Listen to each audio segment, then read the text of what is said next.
Hi everyone, I am Harshitha, a current writer at Inspire Your Journal, and today I'm gonna be talking all about my experience at Inspire Your Journal as a writer, and I'm also gonna be walking you through the process of how I wrote articles for them.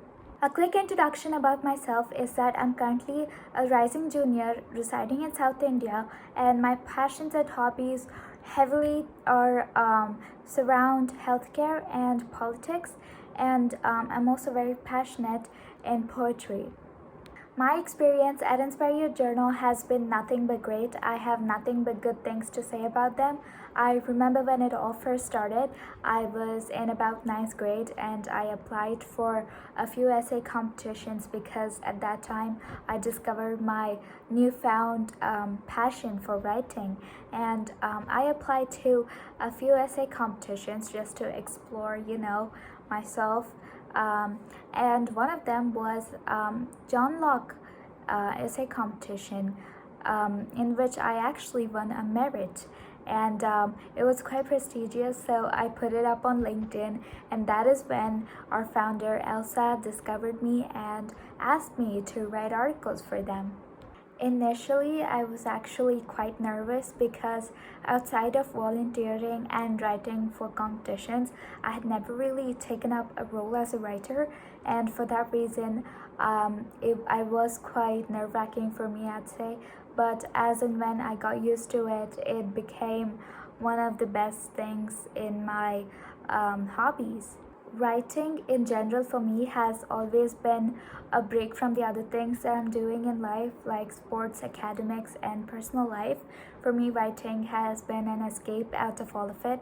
And one of the best things about IYJ is that their schedule is quite flexible. So you get to do it at your time, and you get to write articles on your time, and you get to send it to them. Our founder Elsa is also very interactive with all our members, which is very important for me, I'd say. And everybody in the team of IYJ is just so great, and I feel so connected to everyone.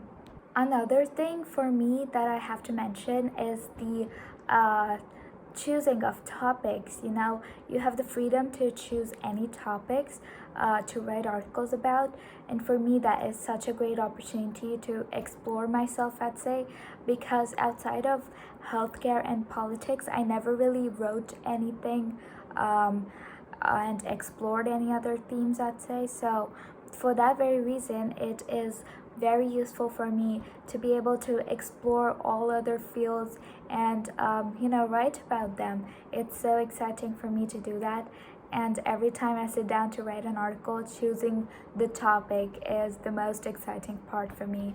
Coming to the process of how I write my articles, it's actually quite simple. First of all, the app that I use is Quillbot. It's actually quite popular among writers because I was recommended it by a fellow writer, and I use it because the main reason is that it's very easy to do citations at it. So for that reason, I write everything from start to finish at Quillbot, and afterwards I send it over to any other word processor that which is convenient for me to maneuver. So yeah. After choosing my topic to write about, the first and foremost thing that anyone would do is research about it. So of course I research about it for about a day. I sit down for a day, research through and through, especially now that I'm expanding my topic basis. So it's taking me quite more time to research because I'm learning from start to finish all about it, which is so exciting.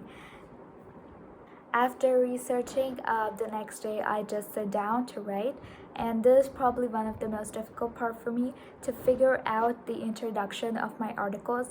I literally sit for about 30 minutes staring at my screen, thinking about what a good start would be for an article. And other than that, everything else is just easy from then on. After I finally figure out my start, I just get really into writing it. I go back and forth from my resources to this. So other than your writing tab, you should also have other tabs of your resources open, which would make it really easy. So yeah, basically after going back and forth with my resources, I write it. And one of the weird things that I do after having my first draft is that I give it a day or two. I give it a day or two break, and then I get back into it to edit it. It's actually a scientific method that I read on the news one day. A lot of popular authors use it, and they write their entire book, and then they give it about a few months, and then they get back to edit it. Obviously I can't take that so much time, so I give it about a day or two before I go back and edit it all out. It just gives me such a new perspective and new fresh outlook, I'd say. For that very reason, that might be the most crucial part of my entire writing process. It's all quite simple. After I edit it, I just send it over. After I proofread it, I submit it, and then I go back and forth with the team about any minor or major details that I have to change, and we finally go over it, and I give it a good weight until it finally gets published. One of the other things that I'd love to mention here is that recently I have been named as my article has been named as one of the best article of 2024. I'm in the honorable mention part, and I'm so grateful for IYJ for that, the opportunity that they've given me, and the environment that it has brought me into is such a learning and growing arc for me professionally and personally. And I am so excited to see where Inspire You Journal stands in the future, because they are constantly expanding their team, working on better features, making it more convenient for everyone. And it's very exciting to see where it takes me and Inspire You Journal. I am so grateful to them to this day, and I'm so honored for everything that they've done to me.